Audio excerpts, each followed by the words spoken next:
I'm Maria Menounos, and you're tuned in to AfterBuzz TV, the ESPN of TV talk. Now, let the buzz begin. Oh, didn't see you there. Hey, guys. Hi. Thanks for joining us again. We got a little red wine, and guess what? We have ice in it, and I'm not ashamed. Not ashamed. It's hot, guys. It's hot. Welcome. We are the Gordons. This is the Top Chef, Season 17, All-Stars After Show. Coming at you live, coming at you hot. Mostly hot because we're sweaty. Coming in super hot. 96-degree hot. Coming in hot AF. This is Dave. He decided that if we wore food-flavored shirts, we wouldn't be as hungry as we actually are because we don't have time to cook for ourselves because we have small children. And this is Anne, and she spent the entire week trying to figure out what the fill in the title of the episode. Oh, I didn't say the episode title. Yeah, so I just had to the pat on my I had to go in, but yeah, just say I couldn't find it on the list. Oh my god, guys, we're falling apart at the seams here because it's day 99 of quarantine times. The title of this episode, Top Chef All Stars, Season 17, Episode 6, I want to say. Title is Get Your Fill. Get your fill. Take two. So speaking of Phil, Anne spent the entire week trying to figure out which Phil was going to be the guest judge this week. I thought it was like that guy who has that show, Feed Phil, or somebody Feed Phil, Phil Rosenthal. Turns out it was Dr. Phil. Harmonic. I was wrong. Yeah. There was no Phil. It was actually a whole orchestra. I believe the whole orchestra, everyone's name is Phil. I feel like we really saved that bit. Thank you. Yeah. So let's talk about what we're going to talk about. Let's talk about what we're going to talk about in this episode. Much like a classical symphony, the LA Philharmonic is the classical orchestra of Los Angeles. This episode had highs and lows. It had drama, it had intrigue, and most of all, it had Chefestants working in pairs to mostly perfect harmony to produce dishes that would stun the palates of not only the judges, but all of those people named Phil who play the instruments in the LA Philharmonic, who made sweet, sweet music together and who made their dish fall flat. Tune in, get it, turn up the bass, and eat some bass. Turn up the bass and eat some bass. Your choice. Basically, everyone made cod. This is Top Chef, the after show. That's when I know I did it, when he laughs a little bit. Quick I shout don't out. listen to these before because I want to Be fresh. I'm barely fresh. The wine will bring us back to life. We'll see. We've melted. Can you subscribe to our YouTube channel? Love it. Thank What you. else do we want them to do? You've heard me say this enough. Follow us on our social media handles. We share my handle. Well, he has a handle. It's our 3-year-old. So we're not going to talk about that. My handle is Annabelle8 on Instagram and Annabelle Walls on Twitter. Guys, let's talk A about lot of good stuff. Taste of the episode. This was a tricky one, and here's why I think we were having a hard time, if I may speak for both of us, coming up with what is the taste of the episode, because the Quickfire and the main elimination challenge, nothing thematically to pull together there. I don't think. Like usually when we do taste of the episode, it's sort of like somehow ties together. But the Quickfire was about not using flour. And the episode Elimination Challenge was about classical music and harmony and this kind of stuff. But do you have a dish? Would you like me to go? I have an experience. Oh, well, let's hear it. And it reminded me of Christmas dinner at the Chinese restaurant every year, growing up as a Jew. Oh. Harmonious You're experience. Jewish? Yeah. Is now the time to talk about it? We're deep enough in this. Reminded me of Chinese restaurant on Christmas or Christmas Eve. Harmonious, bringing different types of cultures together. But also, it always reminds me of the sweet and sour, because typically when you do those Chinese restaurants, you're doing like the Americanized version where they really lean heavy on the sweet and sour. So anytime I hear sweet and sour mixing those types of flavors, my brain automatically goes to Christmas Chinese food. Did you feel like emotionally this episode was sweet and sour? No, I actually, maybe, I'll take it back. I would say it was mostly sweet. Yeah. I think most people did a really good job, and I think the teams worked well together. Yeah. There was sour because it was somewhat of a sad ending. It was that, it's always shitty when people make good dishes and then they have to do that, and now we have to send one of you home. And I think we're at the point where we've got all the good chefs left. They've trimmed the fat. They got to work together as a team, so they had to send 2 people home. So for some reason I thought they were going to do 2 people are going home, but it doesn't necessarily have to be the same team. Remember we talked about this before, well, where you just pick people out? But that has happened too, right? They've done both, yeah. But at the end of the day, so there was some sweetness, and then there was some sour, which I guess is different than bitterness, actually. I was going to get into that with you because I have They're different Well, taste endive receptors. is not sour, or it's bitter. endive or endive. Yeah. We'll get into that. The reason we can taste those different flavors is the taste buds. So one picks up the bitter, one picks up the sour. So endive is different than lemon. I sort of have the similar answer to you, but it's not as much of setting the scene of a Christmas at a Chinese restaurant. But mine was that cup of fruit you get if you live in LA, and there's the fruit stands, and it's all the fruits mixed together. So sweet. And then they put a bunch of lime sauce on it, but they also put that delicious red powdered chili stuff. Pepper comes on the side. Good stuff. Because this is exactly how our 3-year-old says because kind of a lot of what Dave said, but also I think there was a little bit of spice, but I also think much like that spice that comes on the fruit cup, it's also kind of a little bit manufactured, and it's a little bit like you can buy it in MSG. Yeah, it's a little bit artificial, because I do think they're having, from a producer standpoint, I think they wish there was more drama, and they're leaning so hard on Malarkey to have drama. And like, look, it's not like you want everyone to be fighting, but like there's a decided lack of drama, and that happens sometimes when it's all stars and these chefs are actually mature adults who have been through the cycle and know what they're doing a little bit. They often work together. They appear on panels together. Exactly. They know each other by now, so I feel like they're trying to like force a little MSG drama in there, which is good. Not Madison Square Garden. I mean, Fritos would not taste nearly as good without the MSG. I don't know if Fritos have MSG. I feel like all those snack things. I could be wrong about Let's talk about I would like to talk about, one of our segments we'd like to talk about is the best pairing segment, like a fine wine and cheese. To me, this one came very early this episode. There was obviously, the whole episode was about pairings. We can talk about pairs, but to me, one of the first segments was the house segment where they do the like, what's up with the chefs? And they're all waking up, which is very awkward because there's a camera in the room when you're waking up, but you're not really actually waking up. You're fake waking. It's the whole thing. Acting. To me, the best pairing, like a fine wine and cheese, was first of all, every time we do this, it's Nene and someone. Typically, because she's just, at least the last 3. She's so bubbly and effervescent. You just want to be her friend. She's like, you want to be in that pairing. We didn't talk about this. She is like our so effing bougie. It's a natural wine from Georgia, the country, not the state, and it doesn't have sulfates, so you don't get hangovers. Good night. Had we not said Georgia, the country, and for people unfamiliar with Georgia, the country, in terms of their wines, would you prefer a wine from Georgia, the state, or Georgia, the country? The country. I think most people would say state, including myself, prior to having tried them. They would think it's a peach flavor. I'm calling it Angria. It's just red wine, but it has a little bubble, and we put an ice cube in it. Don't judge. We already talked about this. The point is, the Chefestants who paired today was Nene and Malarkey and their obsession with crystals, which I like. I like crystals, but it's funny to me. Good positive energy. They were charging them in the sun, and even Melissa, who doesn't like to get in on these little house moments or like clicks, she likes her jade, so she holds it up. But guess what? Her jade is working. So her keep jade doing is working. it. And I would argue that Nene's crystals are working better for her overall aura than Malarkey's are for his. Are they? I don't think he's taking his crystal energy to heart.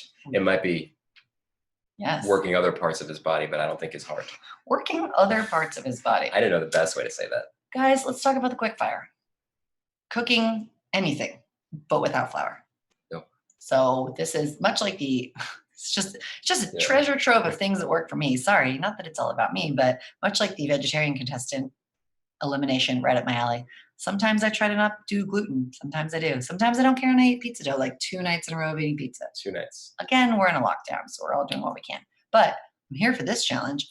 I do think, again, as a gluten-free person who aspires to be always gluten-free but is on the fringes of gluten-free, you could tell who understood what gluten-free was or not by the flour they picked and what they were trying to do with it. Some of them would say they were doing things and I was like, what are you doing? Well, what I've learned, blue corn gnocchi. Yeah, what I've learned from living with you is that these flours work in very specific ways and often need to work together. Yes. And in order to try to recreate something or mimic something, could they do that? You need to mix 3 or 4 of these different types. But no one did.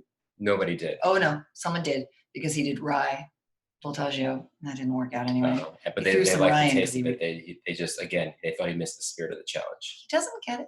No, he doesn't. This happens a lot. He doesn't get it. What's actually, I think he takes the challenges as inspiration, loose inspiration, and just runs with them and does whatever the F he wants. Look, that makes me think he's not such a skilled chef because he has to stay. It's like what we were talking about with forcing the elimination to be what you were going to make anyway and just bending the thing.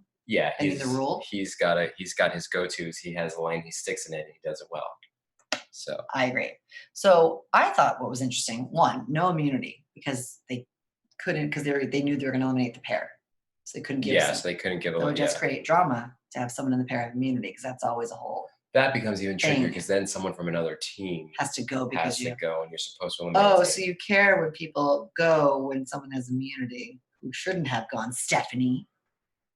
I'm not talking about this season. I'm talking about last. I'm just talking about sloppy gamesmanship. If you create a scenario that allows that to happen, great TV is allowing the person with immunity to send someone else home. That's actually brilliant in the way that it should work. It's true. It's all true. Also, Jeffrey has been gluten-free for 10 years. What? We were always confused when chefs can't eat or taste certain things, but I would imagine such as why I could only be a pastry chef and barely at that. Can at least taste things. You think he just maybe tastes things like bites? I mean, we've seen him eat gluten on the show. I think. Well, I tried to tap into my memory bank when I found that out because it's a tidbit they never dropped on us before, and I can't. I know. I was trying to specifically think of an instance where he was eating something like highly gluteny. Or making something. He must have. Now I want to go back through his old things. But I think as a chef, he probably tastes things. He made. Unless he's very serious, gets very seriously ill. But I would feel like that's weird. Well, yes, that's true. I just would feel like it'd be very weird if they never. Yeah, he made charred salmon with grilled peaches and roasted chili dressing. He don't care. It's possible that the producers, prior to having laid this on us, were aware of this, and that he might have a very serious, allergy, and maybe they work the challenges around his limitations. Yeah, that's true. Guys, let's talk about some stuff people made. A lot of breakfasts. Yeah, first I want to say that this is a good opportunity to say something about quickfires in general, which is a bit of a pet peeve of mine. And the chef who you like. The guest judge. Sorry, the guest judge. I didn't say who it was. Who was it? Chris Bianchi of truly an amazing pizza place that's based in Phoenix, Arizona. It's amazing. He's had it and he brought it to me. So for any of you, tangent alert. Oh boy. Everybody go. Brianna, close your ears. Go grab a beer or a glass of wine or a harder, stiffer cocktail. And if you're going to have red wine, I suggest putting an ice cube in it. One of the best pizza restaurants in all of the country is in Phoenix, Arizona. It's owned by the guest judge, Chris Bianco. And it's outstanding. He's from New York. He grew up making pizza in the Bronx. Is it a tangent if it's about food? We're not sure. But it's outstanding. And it's insane. I flew home pizzas to New York on my last trip there. And they held up and they were delicious and we're still thinking about them. You guys, he's a nice man. He was a nice dude. Yeah. Not so TV-ish, but he said all the right things. We liked him. Here's the deal. Sweatiest Chefestants award. They were all very sweaty. I think it was very hot. They're all sweating to not have flour. But who was the sweatiest, would you say?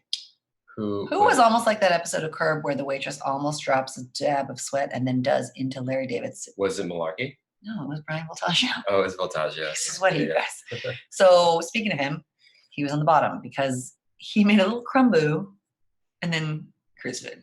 So it's not going to work. He took like a quarter of a teaspoon of one of the flours. Yeah. He's like, I don't like this. Crumble. Also on the bottom, the Malarks, because why? He didn't get any flour. The donut that never was. Alt flour on his plate. No donut. He was just, he should have just said, I just made the middle. Look, the fact of the matter is the guy's a salesman because he said what was supposed to be a skeezy salesman on the plate was the best to die for donut you've ever tasted. There's a Trumpian thread of DNA running through him that I don't like. Not to inject politics into this. No, would never. So who won? Who won? Gregums. Gluten-free McGee. Of course he's going to win a not gluten challenge with those delicious Flappy Jacks made of tapioca. No, buckwheat. Tapioca? Yeah. With buckwheat? No. Leanne had buckwheat. Just tapioca? Guys, he's magic person. He's magic in the kitchen. Well, he's a magic I think person. he has like an ultra elevated palate. I agree. That allows him to understand flavor in a way that the rest of us can't. The reason I'm sort of rushing us along to get to the elimination challenge, besides to make our producer happy, is also because this is kind of like a surprise, which I'm ruining now, but Last Chance Kitchen plays into this episode very heavily. It's like, ugh. So I want us to get to the elimination to get to Last Chance Kitchen because it's basically part of this episode. So we're going to just cut. Oh, sorry. Gregory won $5,000. Congratulations. No immunity, as we mentioned, but $5,000. Yes. I would take the money. Oh, 100. Especially he said he was opening a restaurant, so he needs it anyway. Being as good as he is, he's not going to lose anyway. He's also got to buy more vests. I like that he has the running theme of the one vest. Fringe. He has all sorts of different things. He's got jackets galore. Gluten-free. He's very fashionable. I don't think he's vegan because he likes to wear leather. Anyway, we digress, as we do. Main challenge, 100-year anniversary of everyone in LA who's named Phil. No, 100-year anniversary of the LA Philharmonic and its conductor, a wunderkind, which, you know, when he came on the scene 10 years ago, Gustavo Dudamel of Venezuelan descent was, because he was maybe more than 10 years ago, he was, 27. He was the conductor of the LA Philharmonic. Now he's decidedly middle-aged. He was born the same year that I was. I was just going to let you set that up however you wanted. Sure. You walked right into it. I went right for it. You said Look, middle-aged. I'm owning it. You're not middle-aged. I am. We're going to live to past 80. If science, well, fingers crossed. Yeah, but even if you break it into thirds. They were born in 1981. Early third, a late third, and a middle third. I'm definitely into the second third, I live with the math for some guys. So they're going to cook for Dudamel and 60 musicians. They're going to be paired with the chef, who has a different flavor profile. So let's talk very quickly about the knife drawing. I actually really like this one, and I do think they've done something like it. I don't think they've done the pairs with something like it. No, I don't think, but I really like it. What would have been interesting? Well, let's explain it first, and then we can. So talk basically, about the knives had 5 different things: salty, sweet, sour, bitter, and umami. The 5 sensations and flavor profiles that chefs cook with. So they each pulled one, and they had to be paired with someone who didn't have the same one. So you couldn't have 2 sweets together and 2 salties. There are some people who believe that smoky should be number 6. Yeah, because I don't know where it fits in those other ones. It doesn't. Oh, it kind of fits in umami. If you had to shove it in one. No. I do like smoky, and I don't even like meat. Yeah. As we've mentioned 800 times. That would have been an exciting twist. What? If they added smoky. Just one person has smoky, and they're alone. And they have to Well, make smoke ice I cream, guess and their name is Malarkey. The smoke trumps everything else. If you make something smoky, right, it's maybe sweet because like a sweet barbecue sauce, but otherwise it's hard to get any other flavor in there. We had a smoker, we bought the wrong chips, and we tried to make smoked cheese. It was a nightmare. Anyway, so what's interesting about we're all learning here. What's interesting about the 5 things? Oh no, I was just gonna say an interesting twist is if they were like F it and then like the salty teamed up. Just people just like they serve theirs with like a bucket of water and straws. Yeah, or really, yeah. Could be most food. Yeah. Sweet, they just make dessert. So what happened was the double elimination, they laid that groundwork. They laid it as they do. They left those breadcrumbs. Nini got eliminated the last time, the double elimination. So she's got that PTSD. She was eliminated at Restaurant Wars. Yes. That was a double. It was, and that was unusual. I do remember that. You wily producers. Were you in or out for the challenge? For what it is? I'm mixed. It's sort of like a movie that you don't love at the beginning, and then the more you think about it, the more you sort of like that falls into this profile? Once Upon a Time in Hollywood. Very specific. Well, it's it the most. No time to think of that. It's the most. Well, we almost failed too. It's the like most. 2/3 of the way through, we were like. I actually took a nap like for about 30, 40 minutes. I have seen the whole movie, and I'm shocked how in love with it. And yet, because I love the ending. Yeah, we didn't love it, but the more we thought about it. So tangenty. The point is. But sorry to go back quickly to back on point. I didn't like it at first because I think that when you we've talked about this, when you handcuff yourself by limiting what you can do with a dish, like literally tying your hand behind your back and not being able to use that when you can't use certain flavors because you lose that balance and you some team learned that the hard way. But at the same time, it sounds like it brought out the best in some of these contestants, chef-testants. I agree. So I at the end of the day, I did like the challenge. I'm very in, all caps, very in. I liked it. And that was great. Let's talk about what went down. So we talked about this. I thought Dudamel was the guest judge. He was just like the guest of honor. And he and his flowing locks made a beautiful, emotional speech about food and feelings. And they're sitting in the Disney Hall and he had his baton because I think he carries it around at all times. I think he drives with it? Has to. Do you think he's driving? I don't have a pen. Because I think the same way that like a musician or a writer. He had an injury earlier. He's like this. Right? Yeah, I think so. Well, I think the same way that a musician or a writer has to write things down if they have an idea that pops into their head. Yes. He has to, if something pops into his head, he has to be able to like twirl his little baton away. Copy that. That's what I say. Guys, here's the deal. The pairs were hilarious. They were hilarious pairs. Oh, I'm sorry. Really quick. They went shopping at Whole Foods. And we learned that there is a new Laurel and Yanni. which is the thing where everyone could hear different things. And it is Leanne's interpretation of how you say endive. How does she say endive? Endive? Endive. She asked the poor Whole Foods guy where the endive was, and he looked at her like, what? And he was on camera saying, he was like, endive? Those guys have to train. And then she said it again. To learn every ingredient, everything they sell there. She's the only person who said it. Yeah. So she's wrong, because those are other chefs. There's many other people who never said, and she stole the endive. Endive. Damn it. Endive. Damn it. Endive. She stole it right. I can't because it's wrong. Laurel, Yanni. She stole it right out from under Eric's tall face, and it was really rude. It's rude. I don't think it would have helped their dish. They had enough bitter green charred things. No, they. And then she talked about how malarkey is a monkey on crack in the store.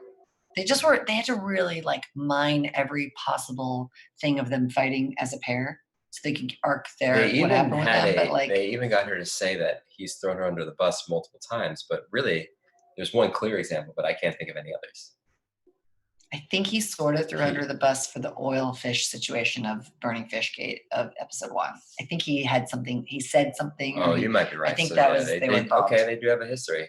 So the opposite of our like a fine wine and cheese, this is mustards and chocolate chip cookie. Things that shouldn't go together. Malarkey and Leanne. Or traditionally oil and water. But isn't mustards and chocolate chip cookie so mustards plural? Just so much more interesting. Spoiler alert, that's misdirect from the producers. Also, very exciting. We have a new character on the show. Who is it? It's someone you never even thought you could meet. Her name is Benevolent Padma. All episode couldn't have been nicer. She was like a different person. She actually said something very, very sweet at the end of the episode. Yeah, I know that. She led a standing ovation. I think she's a twin. Madma. Yeah, she's like Miss Nelson. Yeah. And yeah. We hang out with small children a lot, as I'm sure you know. Okay, so now they get together. They're all going to talk about the combos. There's bitter and sweet. Yes. I'm sorry. I'm just skipping. You don't need to apologize. I'm just skipping ahead to Last Chance Kitchen. Karen does throw some shade at Padma. Eek. Yeah. To her face? No, she's not. No. She's not in. No, she's not there. It's pretty good. I don't know what you're talking about. We have bitter and sweet. Eric and Brian, bitter and sweet. We've got Leanne and Malarkey, umami and bitter. Only Malarkey. I'm so stoked I got bitter. Stephanie and Gregory are salty and Stephanie and Gregory are salty and sour.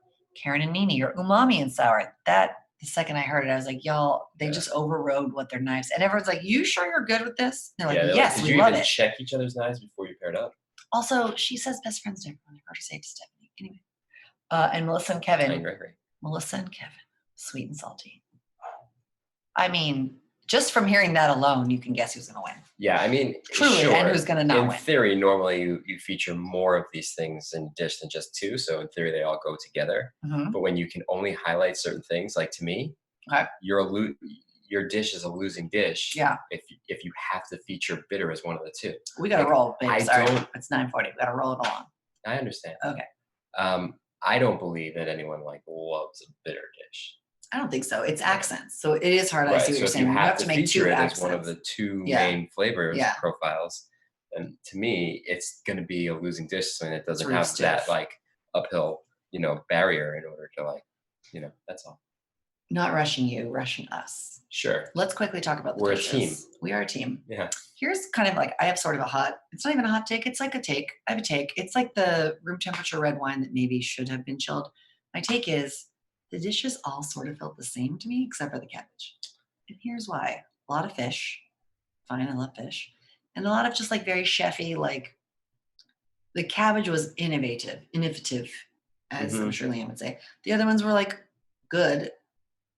Yeah, I think a lot of them meat and were a sauce. Fish and a sauce. Like, I want to eat all of the fish ones. Yeah, I think a lot of them, because they felt like handcuffed. Do you think that's why? Like, that's they were like falling back on like their safe training days of like thinking about things, because they would never cook this way. So they had to like go back to their safe training days. And they're very fancy, and it felt like that works with like being in a fancy restaurant and attached to a Disney hall. Do you want to? I was going to say, I don't want to talk about all the dishes, but I do want to talk about top and bottom. Do we have time? Not really. Do you want to talk about all of them? No. But I do have a question. Why don't I ask you this? Sure, ask away. What's lacquer? Two different dishes talked about lacquer. I think it's just the way that you're I think you can lacquer anything. I think it's the sauce exactly. Because lacquer is like what you put on your deck outside. Yeah, but it's shiny. Yeah, you can do that to a piece of meat or a piece of fish. I don't even know things. What were you gonna ask me? Well, I was gonna say, since we don't have time to run through every dish, although there's only 5, why don't you say the one that's your favorite and your least favorite? My the one favorite. You want to eat the most, and the one that you want to just like throw up all over.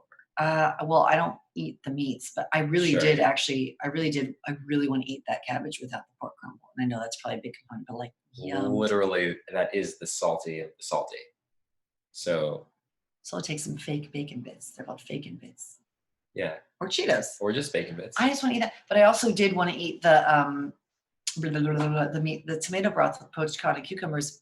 They didn't do it right, Nini and Karen, but I wanted to eat it. Yeah, I would agree with the cabbage is clearly number one. I mean, and for the judges, it was clearly like you wouldn't want to eat the beef, the Leanne Malarkey one. That was number 2. Steak is steak. I'm not. It's very hard to be like totally blown away by steak. Yeah. The one that I want the least, and I'm shocked that I'm saying this, Gregory and Stephanie's cod. I'm shocked. And I say this because you don't want because you thank you. You don't want the miso mirin sake. It's not your because this reminds me of like the black cod and miso that you get at every single restaurant. I agree. Asian fusion restaurant. Miso cod, beef with miso, sea bass miso, tomato broth, whatever. And 2 people top and bottom did not use and it's miso. Like the most basic miso umami.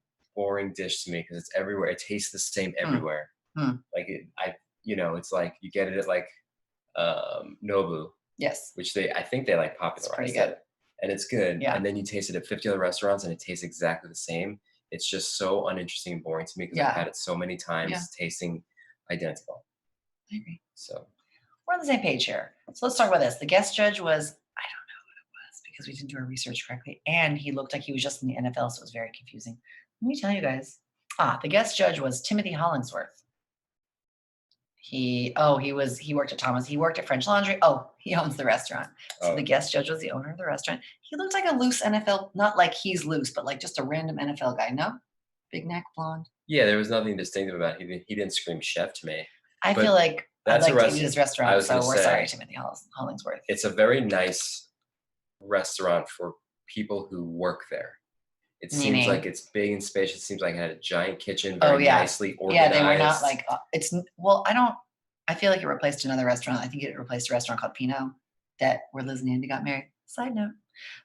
Guys, quick segment of whiskiest move. Cabbage is a main. That's a whiskey move. The whisk is in the kitchen over there. Yeah, but you can imagine for people who are watching, just stir in the pot whiskily. Moving on to the dangerous dessert course, elimination time. Who was in the top? Who was in the top? Who won the challenge? Well, even though we have 10, we really had 5 this week because we had teams. So most people found themselves in the top or the bottom. If you had to guess who won the top, well, who wins? Always. So our 3-year-old daughter who watches the show with us, when they announced the winner, she said Gregory and Melissa. Only one of them was correct in this case. It was Melissa. I didn't hear her say that. That's hilarious. It's really hard to watch a show with 3-year-old and a 1-year-old. That's all we're saying. Keven and Melissa for the sweet salty fish sauce caramel roasted cabbage with apple and cured pork crumble. Give it to me without the crumble. So I want to say one thing about this before we move on. Yes. Which is to say that we have been just talking, superlatives, wonderful things about Melissa, how she's the greatest thing and she's killing this competition. She's winning every challenge. She is. But I just want to say one thing. That Kevin's carrying her. I don't want to hear it. No. Just that Keven, below the radar, he's here to stump for his boy. Has been doing nearly as well and has won nearly as many challenges as Melissa. That's true. 2 of them have separated themselves. Where was he on Malarkey's list? That's the real cue. I think he was like top mid-tier. But he has won, I think, as many times as Melissa. Well, so I would call him, I still have Melissa as my favorite. I would call him a dark horse. Well, for our very late season draft, now I know. Perhaps the dark horse, I would say. Also. Anyway, great, interesting pair. Yeah, that's a good pair. I agree. I couldn't quite tell if they were stoked on being paired with each other. It's a little bit defaulty. Like it was sort of like it was edited like what's that word when something just sort of happens? Coincidence? No. Happenstance? it worked out when it really works really well. Like coincidentally happens to like work out great. It's serendipity. Ooh. Yeah, remember that movie with Kate Beckinsale and John Cusack? It was the whole thing in the two of them working together was serendipity because they have very different styles, both really good, and it came together in a magical way. Serendipitous. And usually we say who's the winner and who's the real winner. So for this episode, it's interesting. The winner is, listen, Kevin, the real winner to me in this other weird way is they gave us second place this time. They barely ever do that. And second place went to Leanne and freaking Malarkey. So they're, in a way, the real winners or the other winners. Well, they both got a little bit of a confidence boost. Yeah, they did. Well, Malarkey doesn't need anyone stroking his ego, but certainly Leanne needed a little bit of help with that in that regard. And so somehow they pulled it together and the dish blew everyone away because they said all the components worked and it was delightful. I agree that she's the big winner because she was able She's the big winner. I agree. Come out of this episode feeling much better about her position. And who is on the bottom? Clearly we know Nene and Karen are on the bottom. And who else? Well, this one was actually shocking. No, it wasn't. Based on what the judges said. They were no, but just in general, if you would have said, looking at the teams beforehand. Because you had Brian Baltaggio and you had Eric. It was some sort of pork with some sort of fancy lacquer and bitter greens. And it was a West African lacquer. And they messed up how they served it. The pork, I mean, I don't know meat, but it does seem like I get what they're saying. There's this amazing sauce on the outside, but they gave you like a Easter Sunday ham sliver. So you only got a little bit of the sauce. It was just like pork. And since they weren't covering the rest of the dish, and it was only on the outside, it's almost like for those of you who eat a roast beef sandwich from the deli. Yeah. Because they like heavily salt and pepper the roast beef, but they cut it so thin. But so every bite that you get a little bit. No, that's not how I would do it. Guys, they lost. Well, no, they were on the bottom. The losers, the double elimination losers. Nene and Karen. Karen, she loves musical theater. This is not the episode for her to go. That was rough. It's rough stuff. But guess what? Much like the show had a surprise for us in that they somehow immediately went to Last Chance Kitchen, like literally straight from the elimination, we have a surprise for you. For all of our loyal listeners and watchers who were here last week and know that we have now enlisted Last Chance Kitchen correspondents, who we then realized there's only one more episode of Last Chance Kitchen. Don't worry, guys. We brought them back for you. We brought them back live from down the street. Noelia and Mark, our esteemed colleagues, our endive aficionados, I believe. I don't know how you guys feel about endive. I'm still mad about it. And our Last Chance Kitch correspondees. Welcome. Hi. Welcome to the programme. Do you guys ever say endive ever in your life? Have you ever said that? I thought it was endive. Did you know that you could say endive? Does that change how you feel about it? Everyone. No, I mean, I think endive sounds better. It's just never come up in my experience. It's how the E's work. The E is silent because you hit that I so hard. Well, the Whole Foods guy was like, oh, endive, it's over there. Yeah, he was like, you're wrong, but I'm on camera. Get out of my face. Are you guys having bevs? What's going on? Did you have Hail Mary? Oh, it was delicious. Mark had to wait like 40 minutes. To standing outside where they had two at the table? Oh, boy. It was very popular. They have a cornmeal situation under the crust, which I really like. And I forgot to tell you also, all the side vegetable things are very good. That's the reason I don't love their pizzas. They go too heavy on the cornmeal crust. I lied about the part where Dave said he likes it because he's being a snob about the cornmeal crust. He does like it. I just don't love it. Look, here's the deal. This shit was crazy. So has this ever happened? Have they ever? I feel like they've done something where they go to Last Chance Kitchen, but I don't think in the middle of the season, they've done it. On the episode before Restaurant Wars. Really? I mean, two people at the same time go off and they just throw them into Last Chance Kitchen and they're like, Padma, take your soft mat, get out of here. Tom's like, I'm suited up and I'm ready to go. Yeah, that was my favorite part. It was the best. Yeah, true professional, always ready. He carries that thing around. All right, it's time for my loosey-goosey, like casual Tom, like Padma, get the hell out of here. Glasses are off. So what's the hot tea, friends? Like, what went down? Well, as you saw at the end, Karen and Karen especially was like not so happy to be starting Last Chance Kitchen. She was flames, not having it.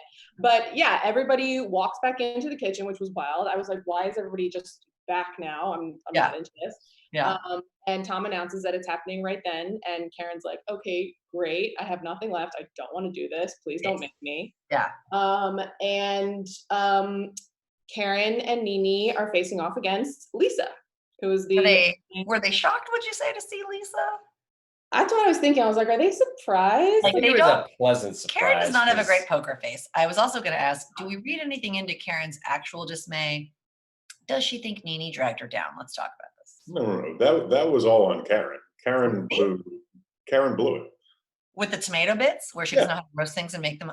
They didn't have any element that was umami. That's the other thing, too. I don't know what was in the tomato. We don't know what was in the broth. And like, I know there was. Well in umami. Didn't come up. All we know is that Karen doesn't know what umami is when it comes to tomato. Yeah, that's what I'm hearing. It was like a broth. It was like an umami explosion. Apparently, it's umami when you roast a tomato. I did not know that. I was confused by that, but otherwise, it's just sweet. Yeah. Interesting that they didn't know that. These poor gals. They're at it. Their tanks are empty. Nene's tank is never empty. Yeah. No, she's got too much energy. Yeah. Like, okay, so Lisa swaggers her way in there as she did. Yeah. I did a little research. She works at Dos Caminos. Who does what? Shade. What do you say?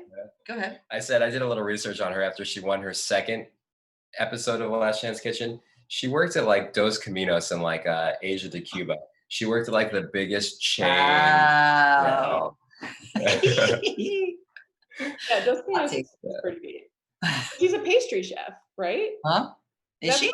Didn't they call her that? Like they did make reference to the fact that she's. Oh, I thought that was Nene. Me too. Yeah. Oh, sorry, you guys were talking about Karen. I thought you were talking about Nene. No, I'm not throwing shit at Nene. I'm throwing shit at Lisa. Lisa worked at Dos Caminos. Oh. Yeah. I mean, they have several locations. So that's the way I think of it. Yeah, she confused me. She's like, I'm rustic, so deal with it. That's her vibe. Rustic is very gracious word to describe her. Go on. Then what happens? So then Tom announces that the challenge is to create a sweet and sour dish because that was the thing that they needed to do last time and didn't do. And Karen is still totally not having it, but she's like, yeah, I guess I'll just make a sweet and sour shrimp. I don't know. Wow. Nene decides to make a skirt steak and I forget what was on the side with like a sauce. Passion fruit sauce. She's like, should I use these? And everyone's like, absolutely not. Are you stupid? Yeah. And then Lisa makes scallops with like a fun sauce and like these like cool like kaffir lime chips on the side. She has tons of energy. She's been resting. I know. They have to make them live in the basement of that nice Hollywood Hills house. The losers live in the basement. Oh my God, that house. They have to make the coffee for everyone else. That house is like something we would rent on a work trip to LA when we lived in New York. I know, that house is like, couldn't they have stayed somewhere like cool or like more I can't. It was terrible. And they're cooking along and Karen is just like really frustrated the whole time. And she just seemed like very like, I'm not gonna win this. I'm just gonna make a Chinese takeout dish. Yeah. So she puts it together. Nene like blows it on the steak because she burnt it twice. I'm sorry. Oh, that's what she meant to do. It's twice burnt steak. Yeah. That's a thing, right?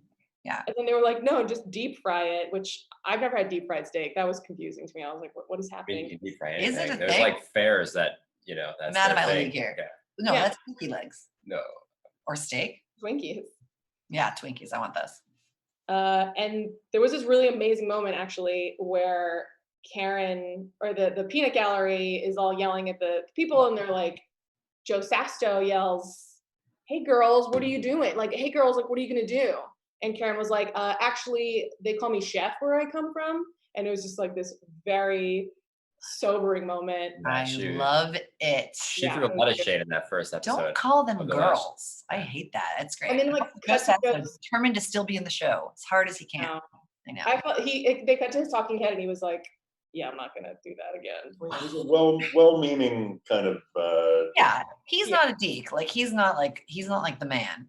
Yeah, he's a young. You need to be told that that's not okay. Yeah, he came from a young place. Like Judah Mel, he is young. Right. Thank you. And then what happened? Yeah, Judah Mel and I. And then her elevated Chinese takeout really captured Tom's heart.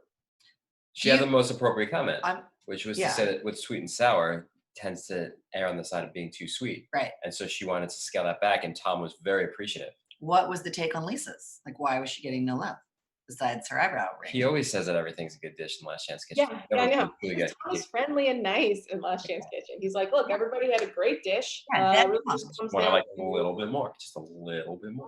Yeah. No, I think he said the scallop thing was like really tasty. I feel like he doesn't like scallops. He did, but he just felt like, scallops are overrated as a food. Why? They're only okay. What, scallops? Yeah.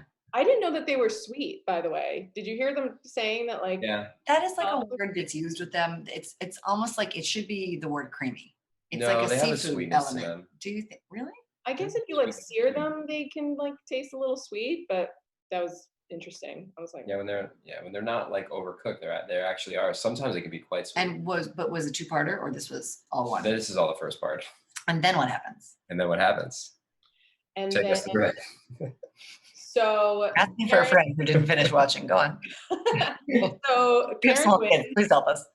Karen wins, and she's fully shocked. She's like, "Wow, I literally just got eliminated 20 minutes ago, and now I'm back in competition." Yes. And then Nini and Lisa are gonna face off. Aha. So what I'm hearing is that y'all be back. Well, what I'm unclear about is, so that's the end of the episode. They didn't say that whoever wins out of Nini and Lisa is going into Last Chance Kitchen or what's going to happen. Like there was no, Lisa and Nini were gonna face off, and that was the end of the episode. But we didn't see them face off. Well, there's a second part. They made 2 parts available at once. Right. There's a second part? Yeah, none of us have watched. Hold on, I have Wikipedia. We're good. This is how you do podcasts, guys. Okay, really quick. We did not see this. Kick down the doors. No. The second part. No. The second part's not up. The second part is 14 minutes. no. The second part's not live because it says kick down the doors and say I'm back. April 23rd. Karen did. That's today. Yeah, it happened. It's 14 minutes. I promise. Wait. It's available on Bravo TV. No. Live stream it right now. Wait, guys. Let me just tell you what the internet says. You're right. Sweet and sour. 30 minutes to do it. Winner, Karen, eliminated Lisa. Second part, Karen versus Nini to actually get back on the show. Okay. It was available. And that aired? Well, yeah. Your guess is as good as ours. It's not a guess because I already know, because remember I was on an episode, so I know who's back. Oh, that's right. Is it the next one? There is, no, it's the one after, and there is Restaurant Wars in betwixt. Oh my God, I love Restaurant Wars so much. I love Restaurant Wars so much. Now I know stuff. So now we're all going to watch. You know what? Quite frankly, we were leaning on you for this information. You're our Last Chance Kitchen correspondents. Well, the point is, there is a part 2 that we can all collectively, as an internet friends, enjoy after this, because we know that we got rid of Lisa finally. Mm-hmm. And it's basically baby scallops are. Brianna is saying that baby scallops are also sweet. Baby scallops? Brianna, what kind of monster are you? Who's eating baby scallops? Shell? You better stand up for yourself. Baby cow? Baby they're the veal of seafood. Yeah, that sounds, I'm uncomfortable with the idea. Thank you. Where's it? Wow, well, who do we think won that one? Who do you think won? Who, if you have the true Nini and Lisa, Nini and Karen head to head. Nini, Lisa, Karen, well, here's what we got. You have a reinvigorated Karen. Also, from what you saw at the end of the other one, is it right into the next one, or is it take a break? We're going to still have. No, I think that was the idea, is that they eliminate one, and then because there's 3 of them to compete, and then now it's head to head. Tiring. I'm guessing those 2 go back into the competition, or only. We can do something crazy, actually. Why don't we do this? I will tell you the 2 dishes. Are you going to be into this or not into this? I will tell you the dishes. And you'll guess who made what, but I won't tell you who won. Okay. Like this? Mark likes this. Okay, here we go. Dish 1. Green curry chicken with delicata squash, green mango salad, and jasmine rice. Other dish. Crispy branzino with salsa verde, aglio e olio, pomodoro, balsamic roasted fennel. It's pretty obvious. Yeah, it's pretty obvious. Just think about their wheel. Yeah, I'm just not obvious. And I have a guess, but I don't want to. I mean, I think the second one is Lisa. But she's not in it, see, because she got eliminated. She lost in part 1. These are our Last Chance Kitchen correspondents, guys. What? Again, leaning. Who are you going up against? Karen and Nini. Karen and Nini are going. Yeah. But Lisa, okay. Oh. But wait, Karen won, so why is Lisa out? Is what I'm saying. Oh, you know what? Why That's would a Lisa good be question. out if Because Tom eliminated her ass. So they announced Karen the winner, and then of the remaining 2 contestants, Tom said, That's Nini, pretty brutal, actually. you get to move on you are the loser, Lisa, which they've done quite a few times with 3. Like you're second place loser, which means second place winner, which means you and Karen will go head to head. Right, you're in the middle. Karen are going head to head. I don't have enough information to make a decision. Oh, they had 45 minutes to cook family-style meals for Colicchio and the other eliminated contestants, which makes me think this is definitely the last one because it says the winner returns to the main competition. Which we know. Oh, that's intense. It's intense, especially because you're making a family-style meal. That's why there's right after Karen must have been like, "Get me out of here." Her pink hair like faded to a white. I know. Okay, well, let's talk about what we know is going to happen next time, which is just like us trying to parse through the next week's situation. Headline: Danny Trejo and machetes. Here for it. That's exciting. Kevin's very excited. He owns a donut place, so are they going to make like donut knives? Or he also owns a taco place? Taco and donuts, yeah. I will only think about him in Con Air. He's entrenched in the culinary scene of Los Angeles. Yeah. Donuts, tacos. He does it all. That's such a fun guess. It's like very LA. People don't get that LA is obsessed with donuts. Obsessed. Yeah. No one gets it. You get it. And then restaurant wars. What is your take on why they're all pitching a concept and malarkey? I don't need any more malarkey. I need less. As the trailer for the next episode came on, I was like, I'm just not going to watch this one because I cannot sit through malarkey pitching himself or talking about himself, period. About Shrek? His Shrek restaurant? His Shrek-restaurant? Pass. How do you do like a pass and then a hard pass and like what's pass to hard pass? It's maybe they're pitching concepts. They're really like grasping at straws. Maybe they're pitching concepts to the judges pick the 2 restaurants. Right, because they have to. That would be interesting. It's been exactly the same for so long. They probably have to change it up a little bit. Well, there's 10 people left. They got rid of 2, so there's 8 people, but they're adding 1 back in, so there's 9, which is odd to do restaurant wars with 9 people anyway. Right? Because next person, whoever wins the episode will watch 10, at some point. So now there's 9. Oh, they lost 8. No, so 8. Yeah, you're right. So they're gonna roll in with a 9 person because this person's coming back this episode, right? Sometimes they hold them for a second. Seemingly, I don't know. The math doesn't work. I think they jump right back in to next. The internet you knows. outmathed me. I wish that people wanted to chat with us because we could chat with each other. But I wish that there's 7 people watching and 4 of them are us and 1 is our producer. And also we're sharing computers, so 3 of them are us. Yeah, so 4 strangers watching could chime in at any point if they wanted to on top chat and tell us what they think how Restaurant Wars is going to go down. We had some very interactive comments last time, which was very exciting. I'm just going to put it in here. How do you think this is what makes good videos, right? Malarkey. This is like really, what's the word I'm looking for? Engrossing or captivating, maybe? I think it's captivating.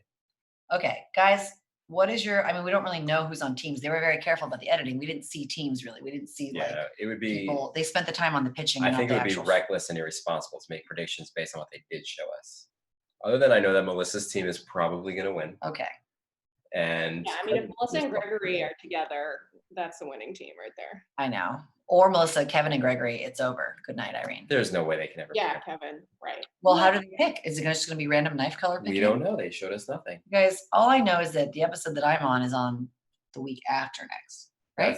No, 2 weeks. This doesn't make sense. There's way too many people still. The episode that I am on is on May 14th. So on May 15th, I'll be having a really just triumphant victory lap.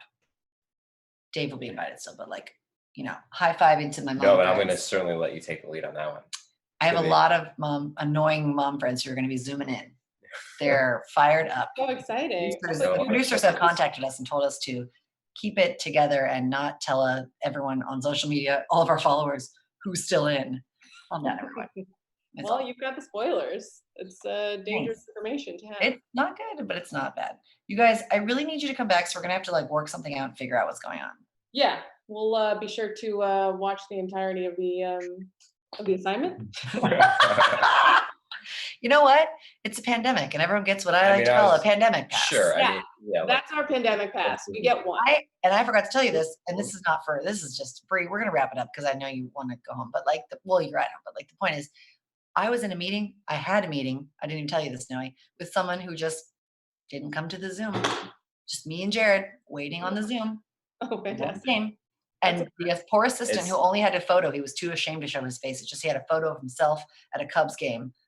I won't say his name. Was like, I don't know where she is. I'm sorry. Well, I think she's having plumbing issues. And I'm like, bro, A sewage pipe burst under my house. I know when I have meetings. Issue. I didn't miss a single meeting, by the way, Same. Yeah. We had literally sewage. Anyway, the point is, but I digress. Everyone gets one pandemic pass. Yeah. Sure. Everyone gets one. Everyone's Hey. busy. Yeah. Guys, love you. Yeah. Thanks for joining. Let's compare notes about our sourdough bread baking and our bougie lifestyles tomorrow. Oh, sharing many photos. I'm gonna start. Well, did you already start it? No, it's feeding. I'm gonna feed it a couple more times and then I'll start like this weekend. You're talking about me? We're gonna just. What's happening, Mark? He was like, "Are you talking about me?" I guess I'm gonna feed him a couple It's more feeding, times. but not after midnight, or he turns into a gremlin. It's a That's horrible right. thing. We're gonna get to ours right now. I'm gonna do the float test, and we're gonna see what happens. Oh, cute. We'll keep you posted. Good luck, everyone. You guys subscribe to the channel. Give us 5 thumbs up. Give us 5 thumbs up, like you have 5 thumbs. I have 3 thumbs. I love you all. Oh, goodbye, I'll give everyone. you thumbs up with all of them. We're gonna see you all next time for Restaurant Wars. We're Yeah, gonna it's gonna dress get up because juicy. it's serious. I will be playing the part of a customer, and Dave will be playing the part of a maitre d' front of house. Matre day. Yeah, sorry. I hang out with Leanne a lot. On dive. On dive. Goodbye. We love you all. Peace out. Yo. Our founder, Keven Undergaro, and me, Maria Menounos, would like to thank you for tuning in to AfterBuzz TV. Remember, we're not just the first, we're the biggest in the world, and we're the only destination for all your favorite TV shows. Whatever you crave, we've got it. So go to AfterBuzzTV.com and check out our lineup. Buzz you later. The views expressed herein are those of the hosts only and do not necessarily reflect the views of AfterBuzz TV or its owners or principals.